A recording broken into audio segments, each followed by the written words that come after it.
अस्सलाम वालेकुम दोस्तों, मैं आज आपके लिए एक बहुत ही भयानक कहानी लाया हूँ। अपने वीडियो को लाजमी अंत तक देखना है। आयशा को पुरानी चीज़ें जमा करने का बहुत शौक़ था। वो अक्सर शहर की पुरानी दुकानों में जाकर ऐसी चीज़ें खरीदती जिनका कोई ना कोई अनोखा पस मंज़र होता।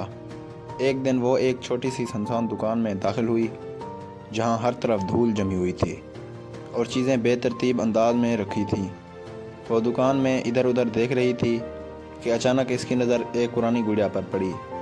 वो गुड़िया काफ़ी खूबसूरत थी, मगर इसके चेहरे पर एक अजीब सी मुस्कुराहट थी, जैसे वो कोई राज छुपा रही हो। इसके कपड़े पुराने और गर्दालूद थे और इसके बाजू पर हल्के हल्के सुर्ख धब्बे थे जो देखने में खून जैसे लग रहे थे। आयशा ने दुकान के बूढ़े मालिक से पूछा कि ये गुड़िया किसकी है और कहाँ से आई है। बूढ़े आदमी के चेहरे पर परेशानी की लकीर उभर आई। इसने धीमी आवाज़ में कहा, यह गुड़िया किसी आम चीज़ की तरह नहीं है। इसे ले जाने की गलती मत करना वरना पछताओगी। आयशा ने हंसकर इसकी बात को नज़रअंदाज कर दिया और गुड़िया ख़रीद ली। दुकानदार ने आखिरी बार इसे तनबीह की, मगर वह मुस्कुराकर चल दी। घर पहुंचकर इसने गुड़िया को अपने कमरे में रख दिया। रात के वक्त जब वो सोने की तैयारी कर रही थी, इसे ऐसा महसूस हुआ जैसे कोई इसे देख रहा हो। इसने इर्द गिर्द नज़र दौड़ाई, मगर वहाँ कुछ भी गैर मामूली नहीं था। अगली सुबह जब वो उठी तो हैरत की बात यह थी कि गुड़िया अपनी जगह से हटकर इसके बिस्तर के करीब आ चुकी थी। इसे लगा कि शायद नींद में इसने खुद ही इसे वहाँ रख दिया होगा।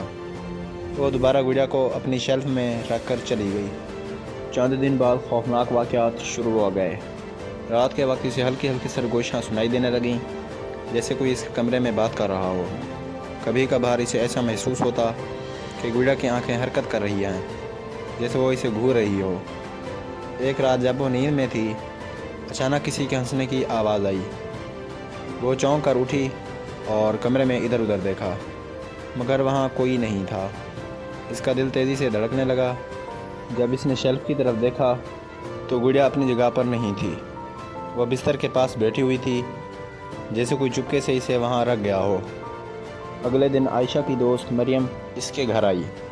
आयशा ने इसे गुड़िया दिखाई और अपने तजुर्बात के बारे में बताया। मरियम ने गुड़िया को गौर से देखा और मजाक में कहा, यह तो एक आम सी पुरानी गुड़िया है, तुम ज़्यादा सोच रही हो। आयशा ने ख़ुद को यकीन दिलाने की कोशिश की कि यह सब इसका वहम है, मगर वह रात ऐसी थी जिसने इसकी ज़िंदगी बदल दी। आधी रात को आयशा की आंख खुली तो इसे महसूस हुआ कि कमरे में कोई खड़ा है। इसका जिस्म खौफ से कांपने लगा। इसने हिम्मत करके बत्ती जलाई और इसका खून खुश्क हो गया। गुड़िया इसके बिस्तर के किनारे खड़ी थी, मगर इसकी आंखों में एक शैतानी चमक थी। अचानक गुड़िया के होंठ हिलने लगे और एक खौफनाक सरगोशी गूंजी, तुमने मुझे जगा दी है, अब मैं तुम्हारी जगा लूँगी। आयशा की चीख निकल गई और वो फ़ौरन कमरे से भाग निकली। इसने फ़ैसला किया कि वो इस गुड़िया से जान छुड़ा कर रहेगी।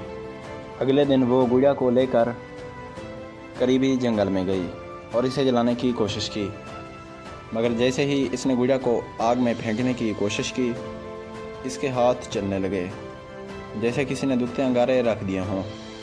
वो खौफ से चीख पड़ी और पीछे हट गई।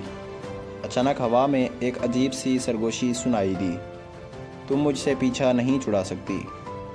आयशा कांपते हुए वापस अपने घर भागी। इसने दरवाज़ा बंद किया और ख़ुद को कमरे में कैद कर लिया, मगर जैसे ही इसने आईने में देखा तो इसका दिल दहल गया। आईने में गुड़िया की अक्कासी नज़र आ रही थी, मगर हकीकत में वो वहाँ नहीं थी।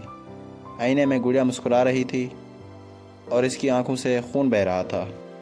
अगली सुबह जब मरियम आयशा के घर आई तो दरवाज़ा अंदर से बंद था। इसने बहुत कोशिश की, मगर कोई जवाब नहीं मिला। आखिरकार जब दरवाज़ा तोड़ा गया तो मंज़र खौफनाक था। आयशा ज़मीन पर बेजान पड़ी थी। इसके चेहरे पर शदीद खौफ जमा हुआ था और इसकी आंखें खुली की खुली रह गई थीं।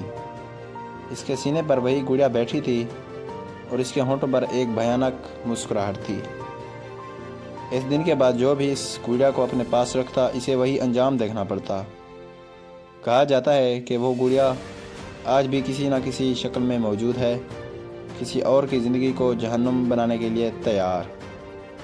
مزید ایسی کہانیوں کے لیے میرے چینل کو لازمی لائک کریں اور سبسکرائب کریں، اور ساتھ میں دیے گئے گھنٹی کے نشان کو دبانا نہ بھولیں۔ شکریہ دوستو۔